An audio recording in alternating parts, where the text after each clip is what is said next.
Good morning. Appreciate you being here. Again, physical practice today. Really pleased with the way that the guys came out after a scrimmage like we did with 150, 60 plays in attack today with physicality.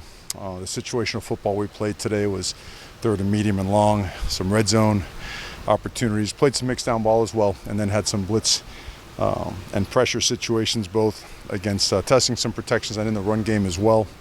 But all in all, thought that we sustained better towards the end of practice. Emphasis on competition, making sure that competition is not just a tagline that you feel good about when it's going your way. That competition is something that is real and that you keep bringing it every day. And I think that has stuck. We've had some good guest speakers with some good messaging, and it seems like it's taken some very positive, impactful effect on us. So, questions? With a chance to look back at the scrimmage, Mario, just what do you think of the quarterback play, and has there been any separation in that backup job competition right now? Well, I think if you look at the entire body of work, you see a guy like Butterfield has taken a massive step during camp. On Saturday, Thompson played, the best of all the quarterbacks. Robbie got back in there for a couple series. He was down for a couple of days with some minor stuff. But Saturday, definitely Ty had played the best of all the quarterbacks. Anthony has had a great camp. We pulled him a little bit, felt that his arm was overused, and we got to rest him so we don't cause any issues. But that about sums it up. So that being said, today those guys all took turns with the twos, and they performed well. We think they keep getting better, but I guess that gives you a snapshot of the entire thing and then what you saw on Saturday. There was some very positive play by all those guys. After Ty plays so well, is there any inclination to get him a little more time with the ones? Well, I think all those guys are getting enough reps. We calculate them all. We don't make that information, public material, but we feel like we're repping it fairly and that we're repping the situation, the guys, taking the reps with the plays that fit their skill set. And Ty, again, he did a great job on Saturday. Any different impressions of the scrimmage based on the film that maybe you hadn't had live that you picked up on film? I don't know, without question. I think that tight end crew really stood out, and not just in the passing game, in the run game as well. I got to go first with the defensive line because I thought those guys created a lot of issues for the offense early on, both in the run and in the pass. They did a good job getting their hands on guys, controlling their gaps, controlling their blockers. We didn't run the ball too many times, but the times that we did, there was some back and forth, and it was good. But on third down, those guys created some issues. They created some issues with the way they pressed the pocket. They created issues with the way that they compressed the edges and just played with a lot of passion, a lot of energy. We talked about the linebackers on Saturday. All those guys really stood out. I can't say enough about the way Triquez Bridges has been playing and the way Dante Manning has been playing. A lot of guys, Steve Stevens really popped as well. Kingsley was a guy we mentioned on Saturday. Looking at film again, he's a guy that Jackson was down on Saturday, but those two guys have shown a lot of promise, and so has Marcus Harper, and so has JD, Jonathan Dennis. Faopes had some good reps. Saturday did a nice job, but before that he was doing really, really well. So those guys really popped. Seven did some good things. I could go on for a little bit here now. How's Harp handling doing some snapping? Is that coming natural to him? No, that's a great question, man, because life changes when the ball's in your hands. Right, there's a split second where you've got to cut down to a fraction of a split second so that you could be an effective football player. He's done really well. A lot of guys, you put a ball in their hand and they're paralyzed, they can't move. He's a guy that he's so knowledgeable, he's so smart and takes so much pride that he's playing fast because he's learned the game. The game has slowed down for him, allowing him to play fast. A lot of pride in his game. Physical guy, hard worker, doing a great job.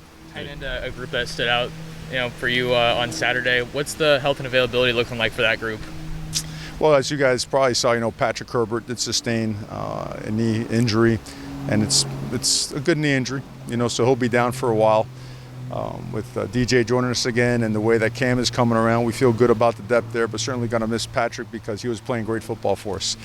Really, after coming off of a knee injury, he had been playing really well, just more physical, running routes really well. He's always had great hands, but again, just after being here a couple of years, he was getting accustomed and playing at a high level. But overall, the group has good depth, and we feel good about him. Nice to have Red and Devin back out there today, and just where does Red start to fill? Obviously, I know he missed some time in the spring, so just where does he kind of fit right now in terms of conditioning and being on the field? Oh, that's a great question. Here's the thing is that, we have a couple guys that work within our sports science department that are return to play specialists. A lot of times when you have injuries, you try to get guys back too early and they get injured again. So we acclimate them, and it's almost like a pitch count, and that pitch count applies to their indie reps, applies to their routes on air, applies to their 7-on-7 team reps.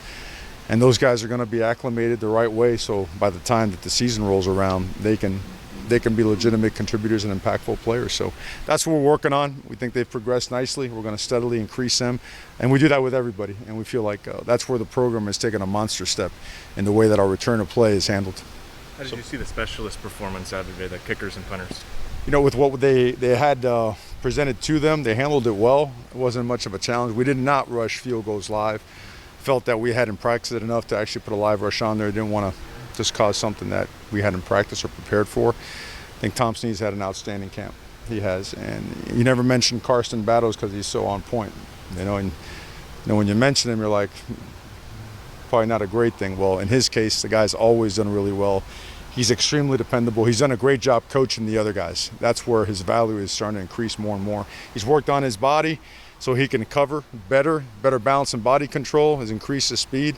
You can get that snapper down there in the punting game. It makes a difference, a big difference. So just really proud of him and what he's done. What has Tom done to maybe improve so much? Sure. What has Tom done over the offseason, Tom Snee, to kind of make those strides? He's a grinder. He really is. When he first got here, that was an adjustment. Making sure that two-step thing was something that at first was as foreign as can be for him, and he can tell you, I was all over him like there's no tomorrow. It was rough, but Tom is a resilient guy. He's I'm not sure the fastest way to get to his house, if you fly east or you fly west. I think you get there at the same time. So he's come halfway around the world to be here. He loves it here. We love him here. He just grinds. He's a perfectionist, man. He's a master of his craft, so you expect a big season out of him. You had the guest speaker in over the weekend. I know you bring in former players and a lot of high-profile guests. When you go in to schedule those, what kind of goes through your mind as far as the type of person you want to bring in? Yeah, it's a great question. We want to make sure it fits the culture. We don't just randomly pick a guy because we heard great things about him. I mean, you hear us say it a lot. We do things a certain way. We're very much about how you do anything is how you do everything. That means something. It means everything, and we're not going to come off of that. And in order for a message to be impactful, it's got to be genuine and authentic, and that was part of one of our speakers' messages. But it's got to hit you right between the eyes. It's got to be real. It's got to have substance, and then it's something you can carry with you. And we've been blessed with the guys that we have had here, and it does. This is a one time a year where you have these guys all to yourself. There are no classes. There's always distractions, but you don't have the major distractions that come with the hustle and bustle of daily life. We're in a bubble, and this is a great time to really a barrage of the right stuff and continually just stay on it and stay on it and stay on it until it becomes part of our DNA. So I hope that explains it. Darren Barkins got tested a lot on Saturday, naturally. Do you feel like, how do you feel like he performed? Does he get some opportunities with the twos since he was a summer arrival? I know why he was with the threes, but does he get some opportunities? Did he earn that, or how do you feel like he did on Saturday? Oh, he's rotating in there with some two work as well. We have some nickel and dime packages. I mean, as you saw, the guy's really fast. I mean, really, really fast. And the best thing he did, I know that everybody wants to celebrate the good coverages and everything else. The best thing he did is when he got beat on a pass, is go back there and rip it right out and get the ball back to the defense. So Barkins is, man, he's going to be a good football player now. He's going to be a real, real good one. Another guy with a lot of pride. You can coach him hard. From the San Diego area, we take a lot of pride in that pipeline that has been created, and he's a guy that we feel is going to be a really good player for us, and he's going to be able to help us this year. With Drew Mathis, how have you seen him progress? What have you kind of liked out of him during camp? Yeah, in every way, from a leadership standpoint, understanding his assignments, helping others understand their assignments, talking to other guys, making sure he's a positive and impactful person. The way he carries himself is very important. I mean, from his body language to what he does on special teams, he's always full throttle, 100%. So he's one of those really strong keepers of the culture. How valuable are he and Nate just as veteran guys in that inside group? Because it's a lot of younger guys. A lot of value and experience, and those two guys, not only do they have a wealth of it, they have the right kind of mentality, the right type of intention. Everything they do is with a purpose. They don't ever just kind of walk out here and expect anything handed to them or expect things to be easy. They know we are a difficult, I would say, camp regiment and structure. They know that we challenge ourselves every day. And those guys, they grab their lunch pail, they go to work. all you hear about from them is positivity and impacting their teammates. An issue that came up last week, Mario, nationally was with NIL, with BYU getting all of its walk-ons subsidized, at least for the year, and the idea of scholarship bleed being an unintended consequence potentially. Your feelings on, obviously, players getting paid is you're all supporting, but the idea that you could have a roster now of 100, 105, 110 scholarship players and what that might mean. You've been at places where that could get rather extreme, potentially. You know, it's hard to say until I guess see a little bit more data. I understand what you're saying, and I could see where the concern arises.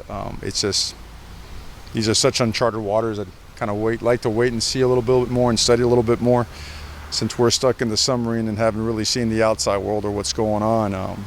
I wish I had a better comment and answer, but I don't have one right now. Goofy one for you, but because of you have 3 guys wearing 6 and 2 quarterbacks wearing 13. In the event of a game, I don't know what would happen at quarterback if they were both wearing that. So does rubber meet the road eventually at some of that? Got to follow the rules, so whatever makes us abide by the rules, we'll do. Yes, sir.